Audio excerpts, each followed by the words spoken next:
In Chapter 4, the boys are settling into patterns. The little ones spend their days picking fruit and eating it and playing on the beach, but they're terrified at night. Roger and Maurice, two of the hunters, are bullying the little ones. At one important scene, Roger sits collecting his thoughts and deliberately throws a stone at a little one, but misses on purpose. This foreshadows some important behavior from him to come. Jack talks to Roger about hunting and puts on war paint to go off with the others and go for more pigs. Piggy and Ralph talk about building a sundial, but then Ralph sees off in the distance a ship! He and Piggy realize that the fire is out, and they run up the mountain to restart it, but are too late. Jack and his crew return from hunting with a pig, but they've let the fire go out. Ralph loses it, telling them that they should have been there. There was a ship, and Jack doesn't know what to say. But when Piggy starts complaining the same way, Jack hits him, breaking his glasses. Jack mocks Piggy's complaining, and the other boys laugh. Ralph borrows Piggy's glasses to light a fire, and they have a feast. The hunters reenact how they caught the pig.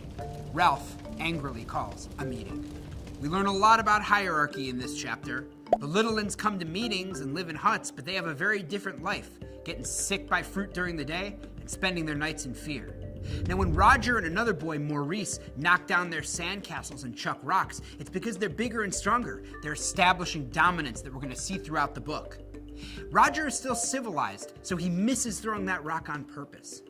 Meanwhile, Jack painting his face is another step towards savagery. It's almost like when he puts on the mask, he's liberated from the shame and self-consciousness of being a boy. Their first kill intensifies bloodlust. Now, Jack wants Ralph's approval and is hurt when Ralph chastises him, but that's because he respects Ralph. But when Piggy complains, he takes his anger out on him because he does not respect Piggy. Jack's hold on his hunters increases. He has a lot of power over the other boys because he's able to bring them food, namely the pig meats. He apologizes for the fire, but he shows dominance by getting everyone to eat. Jack can hunt and provide food, while all Ralph does is talk about the fire and isn't delivering. Piggy remains an outsider. Not only does his hair not seem to grow at all, but his clothes have pretty much remained intact. And his focus on building a sundial shows that he's still interested in society's rational order. Another thing that we see here is bullying and the problematic nature of these masculine power structures.